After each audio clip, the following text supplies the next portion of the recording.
Acredito que todos vocês aqui já ouviram falar na impressão 3D de objetos, de utensílios, de bonequinhos impressos camada a camada e de todo tipo de objeto.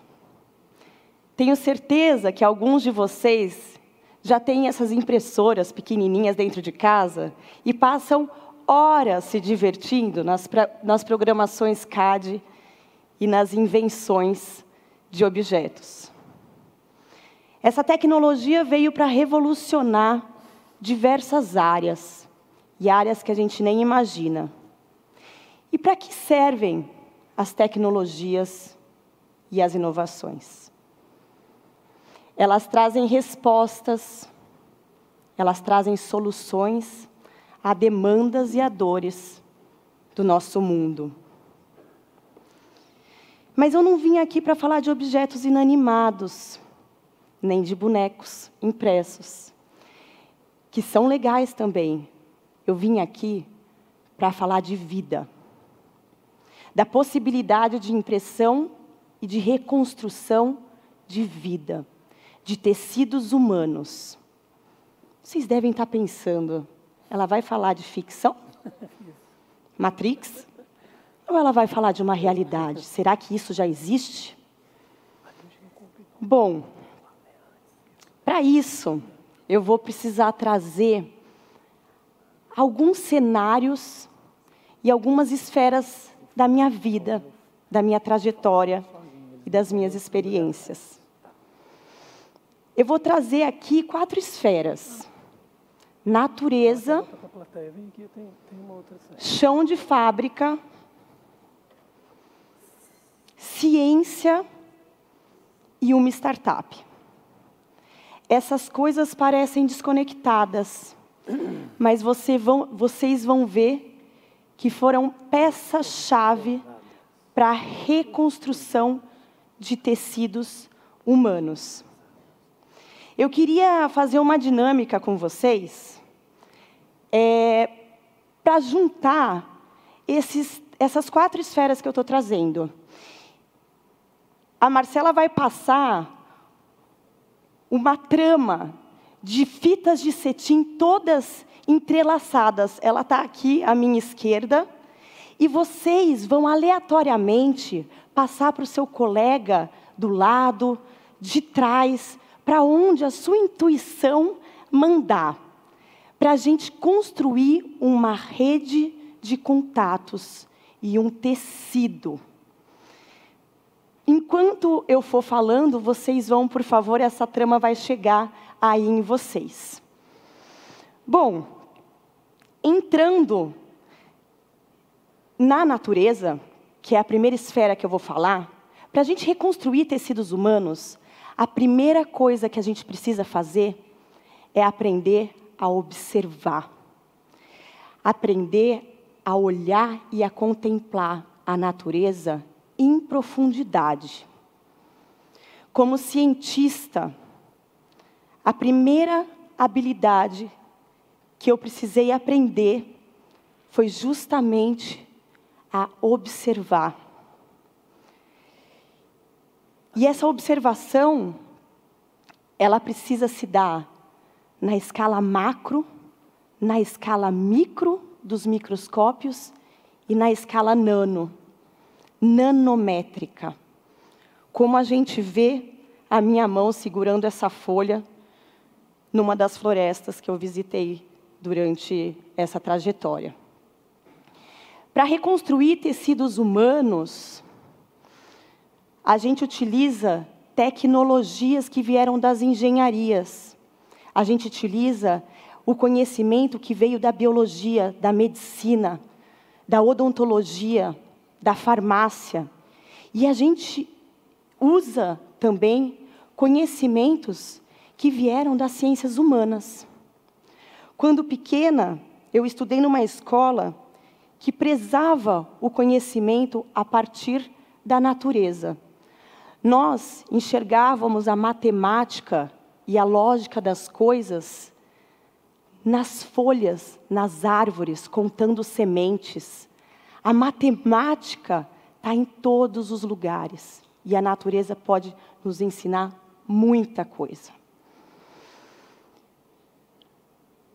Depois de aprender a observar profundamente e a entender, a partir da natureza, como ela se comporta, e utilizar a biomimética para mimetizar estruturas e tecidos, nós entramos em outras duas grandes áreas, que são as áreas da biofabricação e da engenharia tecidual. Elas, sim, conversam e precisam dialogar entre os diversos campos das ciências.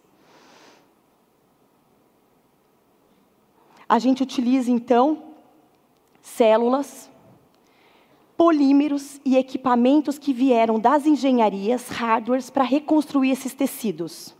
O que são polímeros? Polímeros, na linguagem mais usual, são plásticos. Mas não são plásticos comuns, são plásticos que o nosso corpo e o nosso organismo aceita, como se fizesse parte dele. Então, no momento que você enxerta para o tratamento de uma ferida, de uma enfermidade, esses plásticos, junto ou não com células, num paciente com uma lesão, o nosso corpo vai aceitá-los, e é o que a gente chama de bioplásticos biocompatíveis, ou polímeros biocompatíveis. A gente trabalha com esse tipo de polímero. Esses polímeros, eles podem ser assimilados e digeridos pelo nosso corpo ao longo da cicatrização de uma lesão. Uma das experiências mais incríveis que eu tive foi uma morada na Amazônia. Eu resolvi fazer biologia na época da graduação, junto com ciências sociais. E todo mundo me dizia, ciências sociais junto com biologia? O que tem a ver? Até que quando eu terminei a biologia, estavam demandando pessoas que tivessem conhecimento de biologia e da antropologia, que é um dos braços das ciências sociais. Ali, em 2004, foi a primeira vez que eu enxerguei que a fragmentação do conhecimento existe para facilitar. Mas ela não deveria existir em diversos âmbitos, como é a área que eu trabalho, que a gente trabalha na engenharia tecidual. Ali, as duas áreas se conversavam muito, e eu aprendi muito nessa morada na Amazônia. Eu trabalhava numa reserva de desenvolvimento sustentável que chama Mamirauá, junto com as populações ribeirinhas de lá, e ajudei a construir os planos de manejo para a exploração dos recursos naturais, das florestas e dos rios. O que mais me impressionou lá foi a imensidão daqueles rios. Imagina você nessa canoa, no meio do rio Solimões ou no meio do rio Amazonas.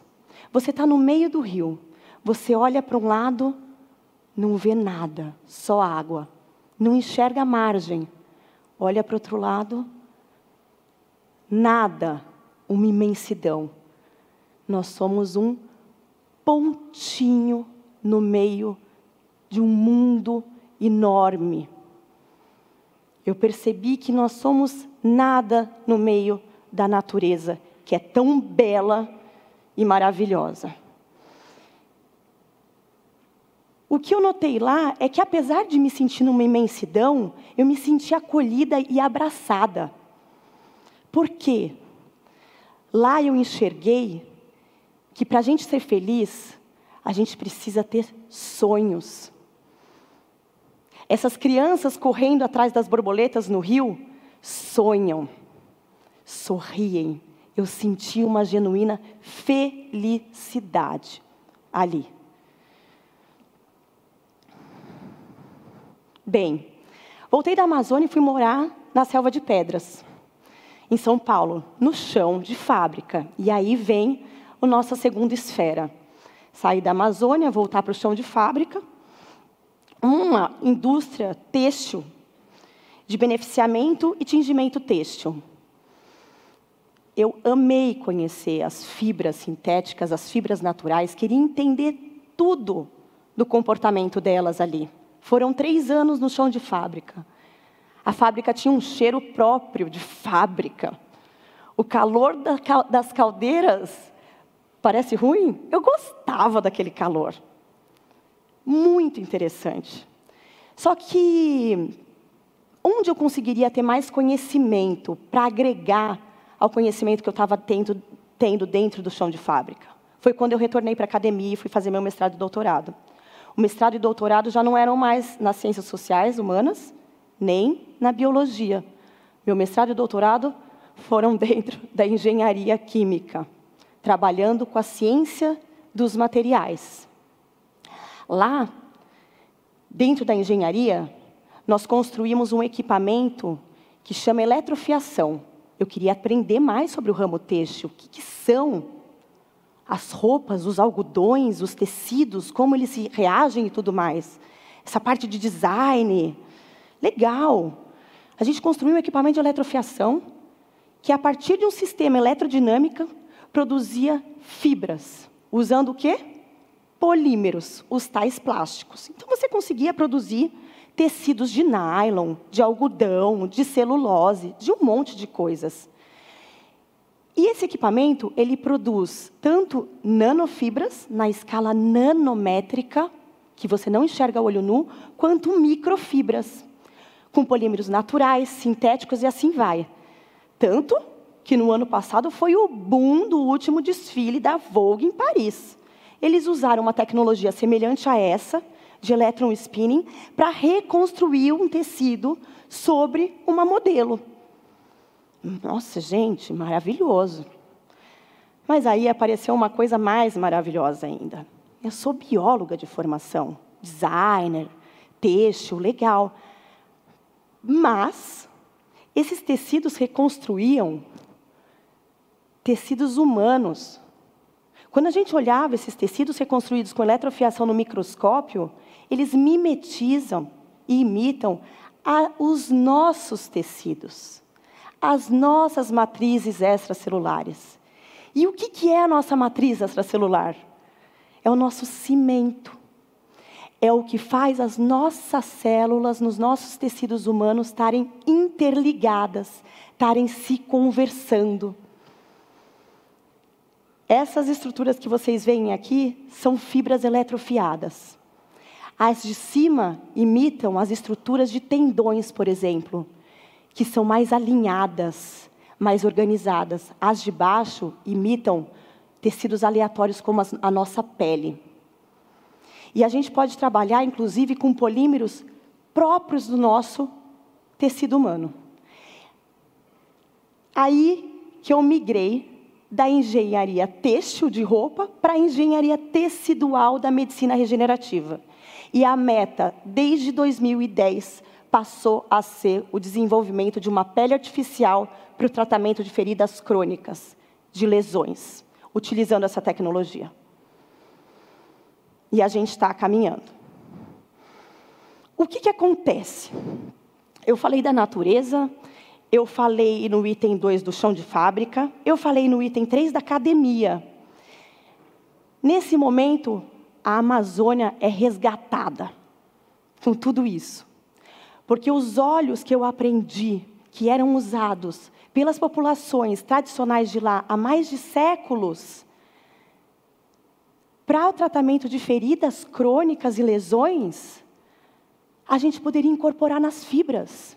E isso potencializaria a ação de cicatrização e regeneração de tecidos. Patenteamos essa tecnologia.